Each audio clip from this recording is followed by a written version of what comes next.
When it comes to recording metal, the drums are the backbone. They drive the energy, set the pace, and punch you right in the chest. But if you record them poorly, it doesn't matter how fast your double kick is or how explosive your snare hits are, your mix will never hit the way you want it to. So in today's episode, we're talking about how to record metal drums at home without sounding like you tracked them in your parents' basement with a couple of karaoke mics. And before we jump in, I put together a free drum recording guide that lays all this out in a step-by-step, easy-to-follow format. If you want something you could pull up during your next tracking session, head to the free resources tab on my site or check the link in the show notes to grab it. Trust me, this guide will save you a ton of guesswork and help you walk away with drums that are punchy, clear, and actually usable in a mix. All right, let's get into it. Section 1, picking the right room. We're starting with the most overlooked and most important part of your drum sound, your room. I know it's tempting to dive right into mic choices or start setting up your kit where it's convenient, but your room can either elevate your recording or completely destroy it. Let me give you a quick story. A few years back, a band sent me drum tracks I recorded at home. The kit sounded like it was in a tile bathroom. Tons of reflection, phase issues, weird high-mid ringing that no amount of EQ could fix. And when I asked them what their setup was, they said, "Oh yeah, we just set it up in my home office." Enough said. So here's what you want to do before hitting record. Avoid small, square rooms. These cause standing waves and flutter echoes. You'll get boxy, weirdly resonant drums no matter how good your kit or playing is. Aim for larger, dead space. High ceilings and irregular shapes are your best friend.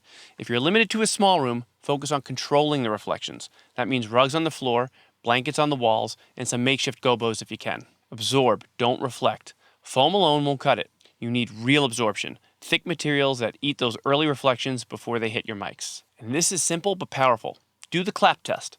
Stand where your kit will go and clap loudly. If you hear metallic ringing or fluttery echo, your room needs treatment. A pro tip is to use a thick rug under the kit and wrap blankets around the boom stands or mic stands. DIY solutions work great when done thoughtfully. Section 2, recording kick, snare, and toms. Let's talk about the close mics. This is where your punch, clarity, and presence come from. Let's start with the kick drum. You want a mic built for low end, Beta 52A, D112, or similar. For most metal kicks, I recommend placing the mic just inside the hole of the resonant head. That gives you a good blend of punch and attack. If you want more click, push it deeper into the shell. Want more sub?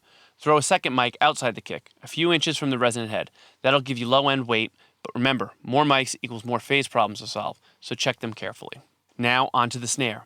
Classic choice is a Shure SM57 on top. It's cheap, reliable, and aggressive in the right ways. Place it 1 to 2 inches above the head, angle toward the center for attack. If you want more body or tone, angle it slightly toward the rim instead. If you're using a bottom mic, which I recommend if you want that crack and air, aim it at the snares and make sure to flip the polarity. Otherwise, you'll cancel out the top mic in the mix. Now for toms, dynamic mics like MD421s or Audix D4s are ideal. Position them about 2 inches above the rim, aimed at the center of the head. And please, dampen your toms. Use moon gels or rings to kill nasty overtones, especially in metal where tom fills need to be clear and defined, not ringing all over your guitars. Section 3, recording overheads. Overheads are where your entire kit comes together. If you've ever heard a drum recording that sounded disjointed, like the cymbals are floating above the disconnected kick and snare, it's probably because the overheads were poorly placed or out of phase. Here's how to get it right. Use small diaphragm condensers, Rode NT5, AKG C451B or similar. Pencil mics work well for clarity and detail. Placement style matters. Space pair gives you a wide stereo image. Great if you want the cymbals to sit apart and feel immersive. XY or ORTF gives you more focused imaging and a rock-solid phase alignment. No matter what style you use, always check that your snare is centered in the stereo image. If it's leaning to the left or right, adjust your overhead positions. Start around 3 to 4 feet above the cymbals.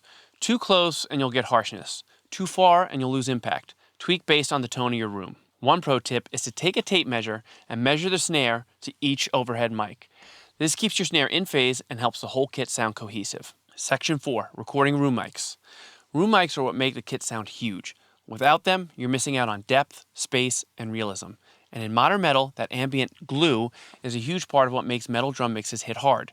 You've got options here. Even just one room mic can make a big difference, but a stereo pair can add width, ambience, and vibe. The mic types you want to use are large diaphragm condensers like an AT4040 or Rode NT1. Ribbon mics are a great alternative if you want something darker and smoother. Where to place them. Start around 6 to 10 feet from the kit, pointed towards the snares. You want more body? Lower to the ground. Want more air? Raise them up. Corners can boost low end, but use that intentionally or it can get muddy fast. Here's a trick that I love. Record a few test takes and move the mics around. Just a few feet can completely change the tone and vibe. Find the sweet spot before you commit. And finally, don't compress too hard on the way in. Keep it clean. You could smash them to hell in the mix later, and that's half the fun. So let's do a quick recap. Room matters most. Treat it well, and your drums will thank you. Kick, snare, and toms. Choose the right mics, position carefully, and dampen those toms. Overheads. Go for clarity and stereo width. Keep your snare centered. Watch for phase. And the room mics, use them to make your kit breathe and slam. Placement is everything. And remember, you're not just capturing a performance, you're building the foundation of your entire mix. Poorly recorded drums can't be fixed later, but well-recorded drums, they'll make every guitar riff, every bass drop, every scream just hit that much harder. If you want all these tips in a printable, easy-to-reference format, make sure to download the free drum recording guide I put together. It covers everything from room treatment to mic choices, and it even includes some pro tips to help you with your setup. You can find it in the show notes or under the free resources tab at liquidstudiosli.com. Thanks again for hanging with me on Riff to Radio. If this episode helped you or gave you something new to try during your next session, please take a second to subscribe, leave a review, or share this with another drummer or bandmate who's working on tracking at home. And as always, keep rocking, keep writing, and keep making metal that slays. Until next time, this is Dan, and I'll catch you on the next episode.